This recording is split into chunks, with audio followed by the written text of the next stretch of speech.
Disappearing Man. The sound of the flat door slamming behind John set the tone for his day. It began with yet another argument between him and his wife about money and his lack of progress in every corner of his life. She pressed him hard for answers, like it was an interrogation. However, his answers didn't matter. Her mind was already made up. He might as well have been a ghost in his own home, at least while it was still his. An audible sigh left John's chest as he exited the housing department building in central London. Life certainly seemed to enjoy toying with him. The rut he got himself into was abysmal. There was a mountain of debt in his name, only some of it which his wife was aware of. He could no longer afford the monthly rent, resulting in the emergency appointment at the department, where he laid out his struggles to the agency, all in the hopes of an extension on his monthly payment. His job made him feel worthless too. Most of the time he skated past every opportunity to grow and build up his self-esteem, owing to his crippling self-doubt. Every open door of opportunity wound up slamming in his face and mocking any of his efforts to do better. It revealed every weakness that made up who he was. The discouragement ran deep. Sure, he believed everyone had rough months that sometimes merged into turbulent years, but for John, 1972 and the downward spiral of the passing years had gotten him to his lowest point yet. As he left the housing department building, each foot down the building's dark stone steps felt like his failure hammered him harder, pounding deep into his bones. He walked too close to the edge of the road as speeding cars, trucks, and double-decker buses thundered by him, their passing force swaying him off balance, and he was entirely apathetic to the possibility that just one slip of a stranger's hand could result in his demise. So be it, he thought, as he contemplated this morbid idea. It might be nice to have someone else do the dirty work of taking me out. Do your worst. Now, safely settled into his bench seat inside the London Underground carriage, John struggled to think clearly. His mind was stuck in a loop of depression.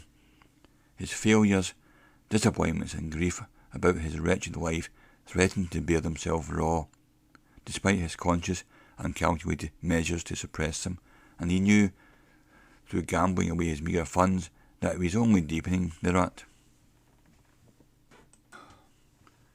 The window across the aisle of the carriage showed his pitiful face reflecting back at him, with frown lines around his mouth and dark circles casting shadows beneath his lower lids, made complete with his sagging posture that served as a defence mechanism to repel anyone from interacting with him. It was a sorry sight. He didn't recognise that man anymore. His youthful, optimistic self was now long gone, withered away to nothing, like a decaying houseplant. The longer he stared at his reflection, the more it became distorted. His features twisted and contorted until the face staring back at him was that of his wife. She looked as horrible and angry as she always did. Her shrill voice took over in his mind and nagged at him. "People don't notice nobodies, you know. You got to impress yourself on them," she said, sternly, with her lips tightened. John bowed his head in response. He was powerless, with no rebuttal or excuse, entirely broken down, without any fight left in him.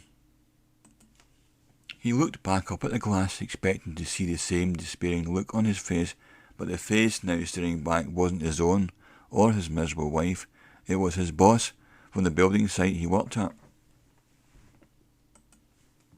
John rubbed his eyes, attempting to wipe away this intimidating image, but it didn't budge. The angry eyes of his superior glared at him. "You make yourself disappear. You were skiving, weren't you? You make yourself invisible at will. Are you bloody Houdini?" his boss whined at him from the reflection. John feared he would be fired soon. He knew his boss viewed him as disposable, John was already way behind in his rent payments and drowning in his secret debts. He was on thin ice with nothing to cling to. Soon he would drown, and that would be no loss. The taunts from his boss were too much for him to take.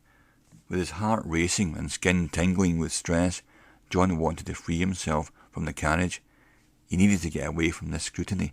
Every second that passed was agonising. He felt like a wild animal trapped in a cage.